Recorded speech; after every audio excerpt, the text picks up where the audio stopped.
ابھی آپ نے لائیو حج دیکھا، حجاج کرام عرفات میں کھلے میدان کے نیچے رہے.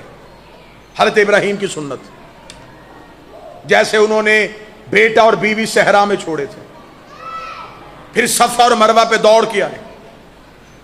یہ بھی پورا سال دوڑنا عبادت نہیں،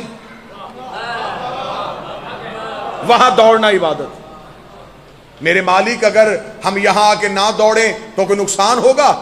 خدا نے کا نقصان یہ ہوگا اگر 2-4 سال یہاں کوئی نہ دوڑا تو آنے والی نسلوں کو پتہ ہی نہیں چلے گا یہاں کیا ہوا تھا. لہٰذا یہاں پہ مصلی نہ بچھانا، یہاں پہ تھوڑی دیر کے لیے اس سنت کو زندہ کرو، تھوڑی دیر کے لیے دوڑو گے واپس جاؤ گے. جو نہیں آ سکا وہ تم سے پوچھے گا، تم اسے بتاؤ گے وہاں ہم دوڑے تھے، وہ پوچھیں گے کیوں دوڑے تھے، پھر تم وہاں بتانا وہاں ایک نبی کی ماں دوڑی تھی.